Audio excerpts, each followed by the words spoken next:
உலகம் முழுவதும் உள்ள சன்லைஃப் தொலைக்காட்சி நேயர்களே, உங்கள் அனைவருக்கும் வணக்கம். இது நாட்டு மருத்துவம், நலம் தரும் மருத்துவம், எல்லோருக்கும் ஏற்ற பக்க விளைவுகள் இல்லாத பாதுகாப்பான பண செலவுகள் இல்லாத மருத்துவம்.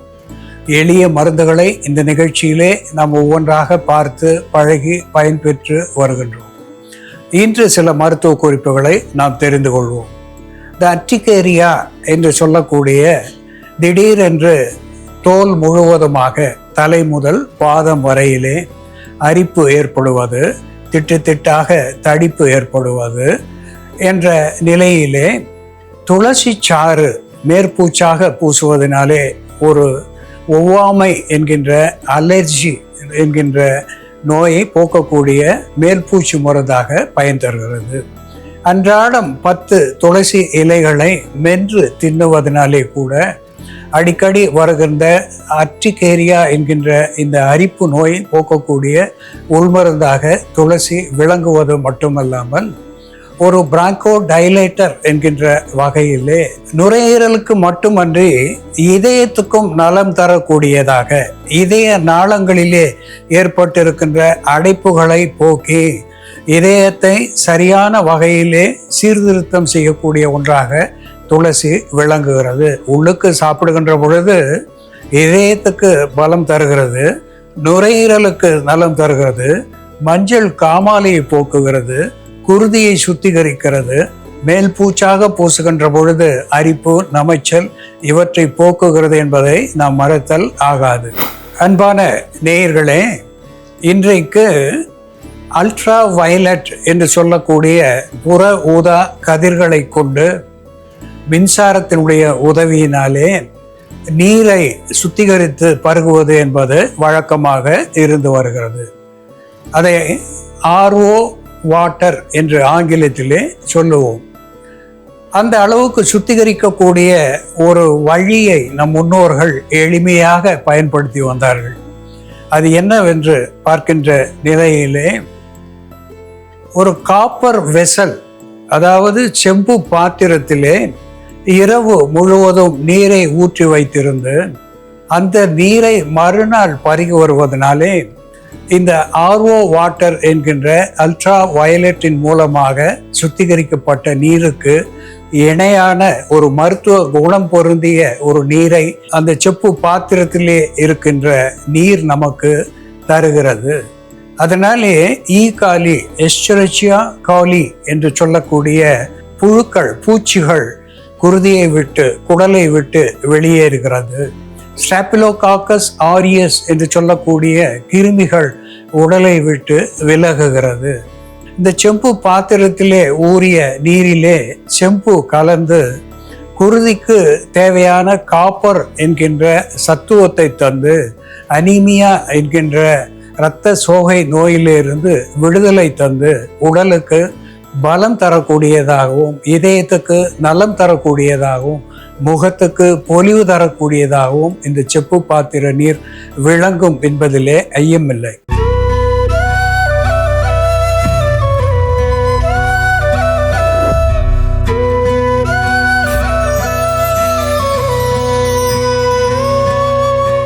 அன்பான நேயர்களே, சித்த ஆயுர்வேத மருத்துவத்திலே திரிகடுகம், திரிபலா என்று 2 கூட்டு மருத்துவ பொருட்கள் பல்வேறு நோய்களை போக்கக்கூடிய ஒன்றாக, எல்லா உறுப்புகளுக்கும் ஆரோக்கியம் தரக்கூடிய ஒன்றாக நடைமுறையிலே பல்லாயிரம் ஆண்டுகளாக இருந்து வருகின்றது.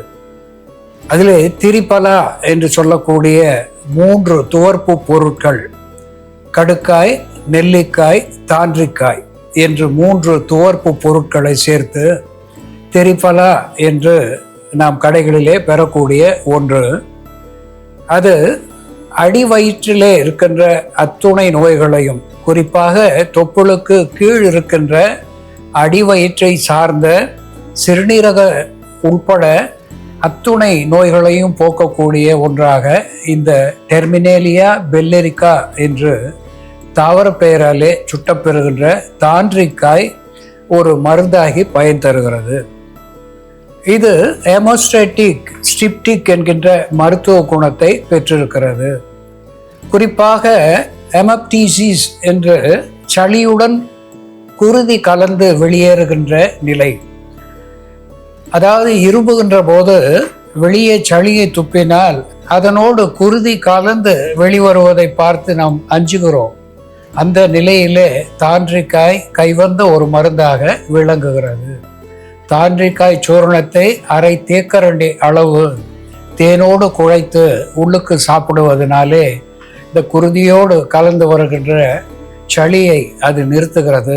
ஆன்டி ஆஸ்மேட்டிக் என்கின்ற வகையிலேயும் சளியை கரைக்கிறது, குருதியை நிறுத்துகிறது, புண்களை ஆற்றுகிறது. அதோடு கூட துவர்ப்பு சத்து மிகுதியாக இருப்பதனாலே ஒரு ஆன்டி ஆக்சிடென்ட் என்கின்ற வகையிலே உள்ளிருக்கிற உறுப்புகளிலே ஏற்படுகின்ற புண்களை ஆற்றுவதாக விளங்குகிறது. ஒரு டைஜஸ்டிவ் டானிக் என்கின்ற வகையிலே செரிமான சீர்கேடுகளை சரி செய்யக்கூடியதாக திகழ்கிறது.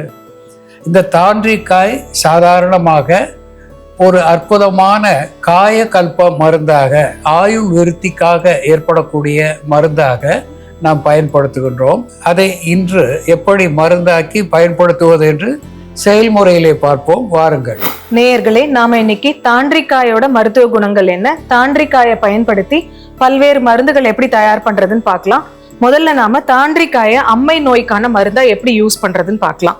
தாண்டிக்காய் உள்ள இருக்கக்கூடிய கொட்டையை நீக்கிட்டு இந்த தாண்டி பிஞ்சு இந்த தோலை எடுத்து பவுடர் பண்ணி நமக்கு கடையில இப்படி விற்பாங்க. இந்த தாண்டிக்காய் திரிபலா சூர்ணத்துல ஒன் ஆஃப் த இன்கிரீடியன்ஸ், ஒரு இன்கிரீடியன்ட், முக்கியமான இன்கிரீடியன்ட். இந்த தாண்டிக்காய் பொடியை மட்டும் நம்ம பிளெயினா எடுத்து அதோட தேன் மிக்ஸ் பண்ணி கொடுக்கணும். அம்மை நோய் கண்டவர்களுக்கு தாண்டிக்காய் பொடி ஒரு 500 மில்லிகிராம் அளவுக்கு எடுத்துட்டு அதோட ஒரு 5 சொட்டு தேன் அதிகமாக கொடுத்தோம்னா சூடாயிடும். அதனால அளவா 5 சொட்டு தேன் இதை கலந்து ஒரு உருண்டையா உருட்டி அவர்களை இதை சுவைச்சு சாப்பிட சொல்லணும்.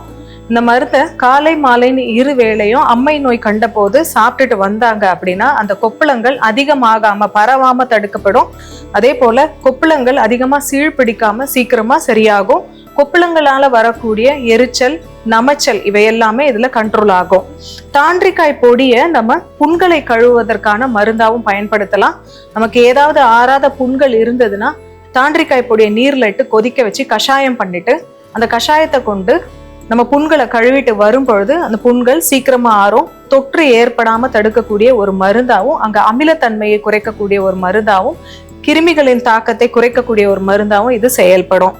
அதே போல நம்ம தாண்டிக்காய் பொடியை கண்களுக்கான மருந்தா பயன்படுத்தலாம். புற மருந்தாவும் பயன்படுத்தலாம், உள் மருந்தாவும் பயன்படுத்தலாம். நமக்கு கண்கள்ல ஏதாவது குறைபாடு, பார்வை குறைபாடு இருந்தா அல்லது கண்கள்ல அதிகமா ப்ரெஷர் இருந்தாலும் இந்த தாண்டிக்காவை எடுத்து நம்ம மஞ்சள் இழைக்கிற மாதிரி இழைச்சிடணும். கடுக்காய் இழைக்கிற மாதிரி இழைச்சிட்டு புருவத்துக்கு மேல நம்ம பத்து போட்டுட்டு வரும்பொழுது, கண்களை சுத்தி பத்து போட்டுட்டு வரும்பொழுது, இரவு தூங்க போகும்பொழுது போட்டுட்டு காலையில வாஷ் பண்ணிடணும். அப்படி போட்டுட்டு வரும்பொழுது நமக்கு கண்ணில் இருக்கக்கூடிய அந்த அதிகப்படியான நீர் கோவையை எடுக்கக்கூடிய மருந்தாவும், கண் நரம்புகளுக்கு பலம் தரக்கூடிய மருந்தாவும், கண்களுக்கு இரத்த ஓட்டத்தை அதிகப்படுத்தக்கூடிய மருந்தாவும் இது செயல்படும். இதையே நம்ம கண்களுக்கான உள் மருந்தா பயன்படுத்தும் பொழுது தாண்டிக்காய் பொடியோட தேன் மற்றும் கற்கண்டு இவை சேர்த்து குழைத்து காலை மாலைன்னு 2 வேளையும் நம்ம ரெகுலரா சாப்பிட்டுட்டு வரும் பொழுது கண் பார்வை திறன் அதிகரிக்கும். நமக்கு விட்டமின் ஏ சப்ளிமெண்டா இது செயல்படும். அடுத்ததா நம்ம தொண்டையில் ஏற்படக்கூடிய கரகரப்பு, குரல் கம்மல் போன்ற பிரச்சனைக்கான மருந்து தாண்டிக்காவை பயன்படுத்தி எப்படி தயார் பண்றதுன்னு பார்க்கலாம். இதற்கு தேவையான பொருட்கள்: தாண்டிக்காய் பொடி, திப்பிலி பொடி, பாறை உப்பு. இது அசிடிட்டி, ரிகர்ஜிடேஷன், கர்ட் போன்ற பிரச்சனைக்கும் நம்ம மருந்தா பயன்படுத்தலாம். ஆசிட் ரிகர்ஜிடேஷனால சில நேரங்கள்ல தொண்டையில புண்ணு ஏற்பட்டு தொண்டை கரகரப்பு உண்டாகும். தொண்டையில எப்பவும் எரிச்சல், வலி இருக்கும். அப்படி இருக்கும்போது அந்த மருந்து நம்ம சாப்பிடலாம். முதல்ல நம்ம கொஞ்சம் மோர் எடுத்துக்கலாம். இதோட 2 சிட்டிக்காய் அளவு பாறை உப்பு. பாறை உப்பு நமக்கு நாட்டு மருந்து கடையில கிடைக்கும். இந்துப்பு, கல்லுப்பு மாதிரியே பாறை உப்பும் ஒரு வகையான உப்பு. கம்மியா சேர்க்கணும், 1 சிட்டிக்காய் அளவு சேர்த்தோம்னா போதும். அதோட தாண்டிக்காய் பொடி ஒரு 1/4 தேக்கரண்டி அளவு. அடுத்ததா ஒரு 2 சிட்டிக்காய் அளவு திப்பிலி பொடி, அரிசி திப்பிலி பொடி. நமக்கு வைரஸ் அல்லது பாக்டீரியா தொற்றுனால சில நேரங்களில் தொண்டையில் புண்ணு ஏற்படும். அப்படி இருந்தாலும் இந்த மருந்து கேட்கும். நமக்கு இன்ஃப்ளூயன்ஸா போன்ற வைரல் இன்ஃபெக்ஷன்னாலையும் தொண்டை வலி ஏற்படும். அதே போல் ஸ்ட்ரெப்டோகோக்கல் சோர் த்ரோட்னு பாக்டீரியானாலையும் தொண்டை வலி ஏற்படும். எப்படி இருந்தாலுமே நம்ம இதை சாப்பிடலாம். இதை நல்லா நம்ம மிக்ஸ் பண்ணிவிட்டு மிக்சியில் கூட போட்டு அடிச்சிடலாம். ஒன்றா கலந்துட்டு அதுக்கப்புறம் இதை அப்படியே குடிச்சிடணும். இப்படி குடிச்சிட்டு வரும்பொழுது அசிடிட்டினால ஏற்படக்கூடிய ரிகர்ஜிடேஷன் கம்மியாகும். தொண்டை எரிச்சல், தொண்டை வலி இது எல்லாமே குறையும். கிருமி தொற்றுனால ஏற்படக்கூடிய தொண்டை வலியும் தொண்டை புண்ணும் சரியாகும். அன்பான நேயர்களே, மருந்து கடைகளிலே கிடைக்கக்கூடிய ஒரு பொருள் டெர்மினேலியா செபுலா என்று சொல்லக்கூடிய தாண்டிக்காய். இந்த தாண்டிக்காய் ஒரு ஆன்டி ஹிஸ்டமினிக் என்கின்ற மருத்துவ குணத்தை பெற்றிருக்கிறது.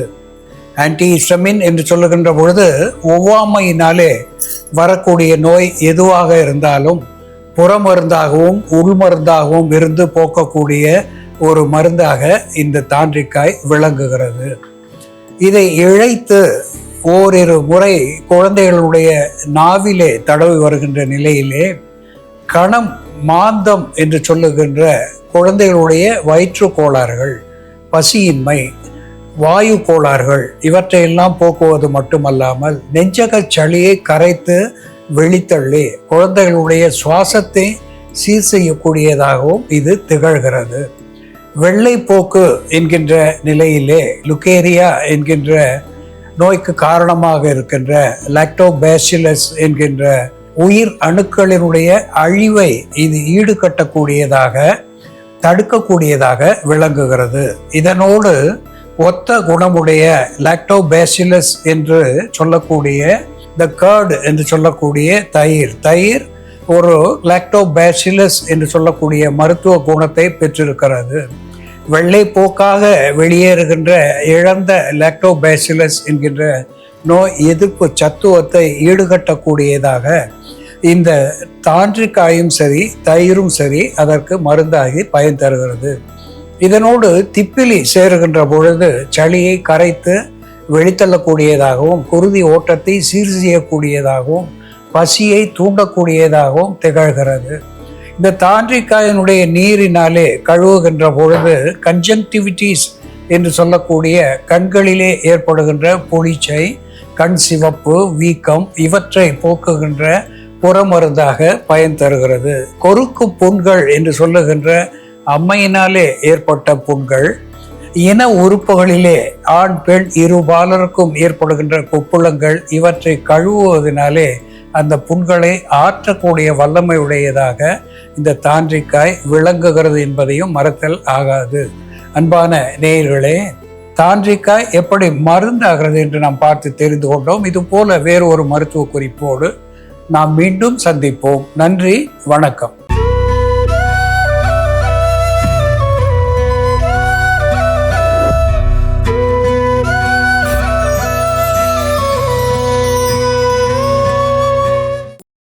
இன்னும் பல வீடியோக்களை காண சன் லைஃப் சேனலை சப்ஸ்கிரைப் பண்ணுங்க.